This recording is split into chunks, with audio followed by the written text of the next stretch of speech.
Excel के अंदर अगर हम अपनी स्पीड को बढ़ाना चाहते हैं तो हमें एक्सेल के शॉर्टकट कीज और फॉर्मूलाज पता होने चाहिए। आज इस वीडियो के अंदर हम शॉर्टकट कीज के बारे में बात करेंगे। कंट्रोल 0 से लेके कंट्रोल 9 तक ये शॉर्टकट कीज होने वाली हैं। तो शॉर्टकट कीज को हम जान लेते हैं। सबसे पहली जो हमारी शॉर्टकट की है वो है कंट्रोल 0। कंट्रोल 0 हमारा क्या करता है? अभी जैसे हम इस सेल के अंदर हैं, ये सेल है सी कॉलम के अंदर, तो कंट्रोल 0 शॉर्टकट की जब हम यूज करेंगे तो ये हमारे कॉलम को हाइड कर देगा। यहाँ पर आप देख सकते हैं जो हमारा सी कॉलम है वो हाइड हो चुका है।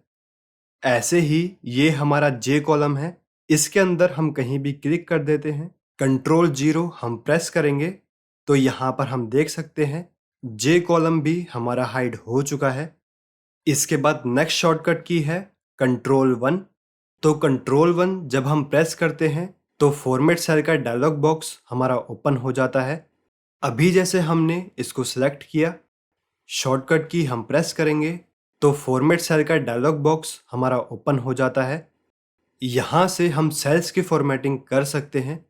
सिलेक्टेड सेल्स के अंदर आप नंबर फॉर्मेट चेंज करना चाहते हैं, टेक्स्ट की अलाइनमेंट चेंज करना चाहते हैं, फॉन्ट चेंज करना चाहते हैं, सेल्स के ऊपर बॉर्डर अप्लाई करना चाहते हैं, बैकग्राउंड कलर अगर आप चेंज करना चाहते हैं या सेल्स के ऊपर प्रोटेक्शन अप्लाई करना चाहते हैं तो उनको आप यहाँ पर कर सकते हैं।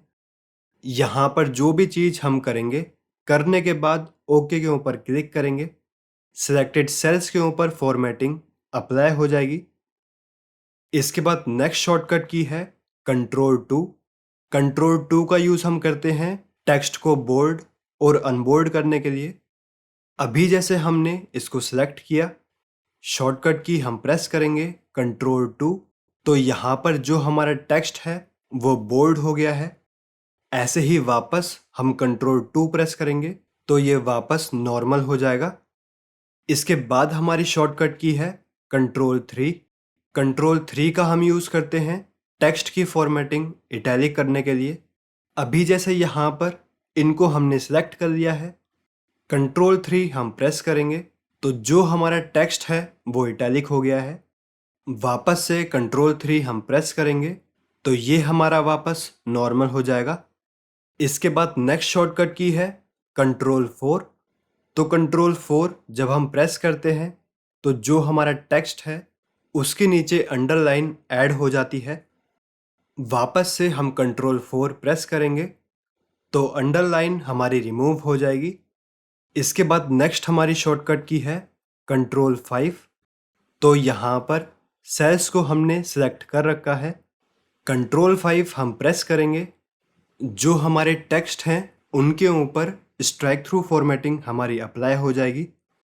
सेम इसको रिमूव करने के लिए हम वापस से प्रेस करेंगे कंट्रोल 5। इसके बाद नेक्स्ट हमारी शॉर्टकट की है कंट्रोल 6।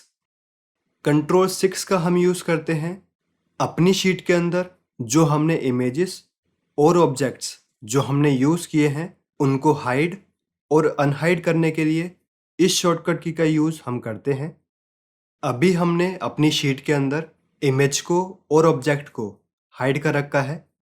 शीट के अंदर हम कहीं भी क्लिक करेंगे और कंट्रोल 6 प्रेस करेंगे तो हाइड इमेज और ऑब्जेक्ट हमारी शो होने लगेंगी। वापस से इनको हाइड करने के लिए हम शॉर्टकट की प्रेस करेंगे कंट्रोल 6। इसके बाद नेक्स्ट हमारी शॉर्टकट की है कंट्रोल 7। कंट्रोल 7 का डायरेक्ट यूज़ नहीं होता है। कंट्रोल 7 की जगह हम यूज़ करते हैं कंट्रोल शिफ्ट 7 का। इस शॉर्टकट की का हम यूज़ करते हैं बॉर्डर को अप्लाई करने के लिए। अभी जैसे हमने इतने एरिया के ऊपर सिलेक्शन कर रखा है, कंट्रोल शिफ्ट 7 हम प्रेस करेंगे तो बॉर्डर हमारा सिलेक्टेड एरिया के ऊपर अप्लाई हो जाएगा। इसके बाद नेक्स्ट हमारी शॉर्टकट की है कंट्रोल 8। ये भी हमारी बहुत ही ज़्यादा यूज़फुल शॉर्टकट की है, बट जो इसका यूज़ है वो बहुत ही कम होता है। तो अभी जैसे हम कंट्रोल 8 प्रेस करेंगे तो यहाँ पर हमको एक मैसेज पॉपअप हो रहा है, can not show outline symbols because no outline exist on the active sheet, यानी अभी हमारी शीट के अंदर आउटलाइन जो है वो अप्लाई नहीं है। तो पहले हम जानते हैं आउटलाइन को कैसे हम अप्लाई करते हैं। डेटा को हम सिलेक्ट करेंगे, डेटा टैब के अंदर आएंगे, यहाँ पर हमको ऑप्शन मिलेगा सब टोटल का, तो इसके ऊपर हम क्लिक करेंगे। यहाँ पर हम देखेंगे ये हमारे डेटा के हिसाब से सब टोटल हमको शो कर रहा है, तो इसको हम आउटलाइन कहते हैं। कंट्रोल 8 शॉर्टकट की का हम यूज़ करते हैं इस आउटलाइन को हाइड और अनहाइड करने के लिए। इसके बाद लास्ट जो हमारी शॉर्टकट की है वो है कंट्रोल 9।